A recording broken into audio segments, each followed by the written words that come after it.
O Tribunal Superior Eleitoral decidiu rejeitar a consulta feita pelo governo Bolsonaro sobre a legalidade da redução do preço dos combustíveis em ano eleitoral. Na sessão desta terça-feira, por unanimidade, o plenário da Corte optou por não analisar e, portanto, não responder às questões formuladas pela Advocacia Geral da União. O governo argumenta que é dever da União, dos estados e dos municípios adotarem medidas, seja em anos eleitorais ou não, para manter o regular funcionamento da economia e a adequada oferta e demanda de produtos para garantir o bem-estar social. A Procuradoria-Geral Eleitoral e a Assessoria Técnica do TSE optaram pelo não conhecimento da consulta, com o argumento de que a Corte Eleitoral não poderia fazer uma análise concreta sobre o caso. Já o ministro Ricardo Lewandowski alegou que o governo quer discutir tema da ordem do dia em consulta ao TSE. Zé Maria, eu abro essa com você. Olha, Aros, é preciso explicar muito bem isso aí, porque esse assunto acabou gerando vários comentários e várias publicações na internet. Eu vou explicar. O Tribunal Superior Eleitoral, a Justiça Eleitoral, é a única justiça que admite consultas, né? Nenhuma outra justiça você pode perguntar, olha, se eu matar alguém, quantos anos eu vou pegar e tal. Isso não existe. Mas na Justiça Eleitoral é possível fazer a consulta e o resultado se transforma em lei, em norma, que tem valor legal, ou seja, a regulamentação. Então, se faz a consulta e a resposta à consulta se transforma em nota para o pleito, né? Então, alguém pode se... Por exemplo, uma consulta famosa foi do Geraldo Alckmin, quando ele assumiu no lugar do Mário Covas, e ele quis saber se ele poderia concorrer à reeleição. E aí o resultado foi que sim, mas que já era a reeleição. Ele não foi eleito governador, foi vice, mas assumiu. E aí essa consulta que fez o Geraldo Alckmin acabou se transformando em nota e norma e vale até hoje. Então, sabendo da dificuldade, olha, será uma dificuldade jurídica essa campanha eleitoral. Além de enfrentar o ex-presidente Lula, o presidente Jair Bolsonaro terá que enfrentar a própria Justiça Eleitoral. E esse é um resultado aí que a gente pode colocar na conta. Sabendo disso, ele perguntou se o governo lidar com aumento de combustíveis, se reduzir de alguma forma, por exemplo, impostos para melhorar aí para o cidadão, se isso pode ser considerado abuso do poder. E aí esperava uma resposta do TSE para dizer sim ou não, né? E aí o presidente iria se basear nesta resposta para continuar o governo. E aí a resposta foi não responder, ou seja, não conhecer. Esse termo jurídico significa nós não vamos decidir sobre isso. Então ficou lá no início. A consulta não foi aceita e o presidente não sabe se ele reduzir os preços dos combustíveis, se pode ser cassado por isso. Então assim ficou a interrogação.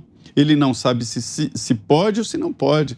Quer dizer, a Justiça Eleitoral tinha que dar uma resposta ao presidente.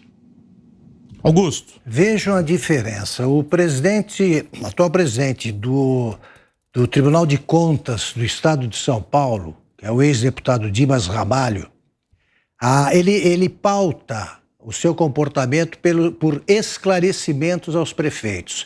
Ele toma a iniciativa, prefeitos e outras figuras que lidam com órgãos, que dirigem órgãos que terão suas contas examinadas pelo o Tribunal de Contas do Estado.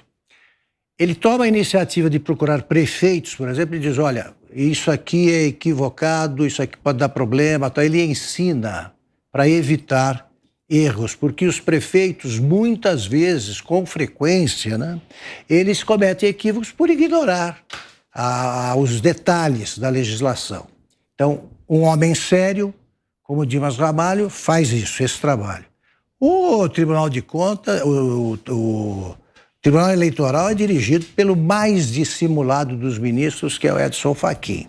Ele me tapeou, né, e milhões de brasileiros por 3 anos. Fingiu que apoiava a Lava Jato e soltou o Lula pelo CEP, o critério do CEP.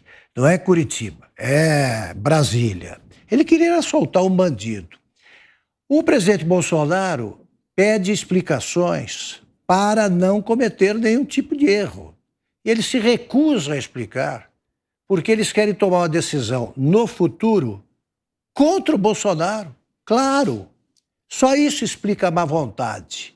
Eles negaram uma consulta. O Edson Fachin fica falando aquela linguagem incompreensível dele, aquele subdialeto de quinta categoria. Dá para entender, né, de vez em quando, que ele quer conversar. Quer conversar com redes sociais, quer conversar com esses garotos aí que são bancos sensores, né? Como é que chama esse? Sleeping Giant. Sleeping Giant, não tem endereço também. Esse aí pode ficar sem endereço. Ele quer conversar com todo mundo que é inútil, né? Para quem não sabe nada de eleição. E ele se nega a atender a uma consulta do presidente da República. Portanto, é mais um ministro sob suspeição, né? Ou se estou sendo brando, poderia dizer que é mais um ministro que age contra a Constituição da medida que quer criar problemas para o presidente eleito. Ana, quero te ouvir. Muito óbvio que o TSE e o Supremo Tribunal Federal hoje são duas cortes políticas, né? Muito óbvio isso. Você rejeitar uma consulta do presidente da República é exatamente o que o Augusto disse. Já estão armando ali a cama para tentar pegar o presidente Bolsonaro num futuro, dependendo da ação que o presidente tomar, dependendo do caminho que o presidente tomar. Isso já está muito óbvio, né? E a gente entende que esse nojo que o TSE e o STF têm do povo brasileiro é porque o povo brasileiro está entendendo que esses ministros não passam de ministros ativistas. E, Aro, só para complementar o meu comentário sobre o MST, eu busquei aqui os números das invasões, né, de terra, do sem terra. Nos 2 mandatos do presidente Fernando Henrique Cardoso, eles invadiram 2.442 fazendas. Nos 8 anos de Lula, foram 1.968 invasões. Dilma Rousseff, 969 invasões. No curto mandato de Temer, ali de agosto de 2016 até 2018, 54. E nos 3 anos de governo Jair Bolsonaro, 24 invasões apenas. Isso são dados de dezembro do ano passado. Cris, você ainda sobre o TSE.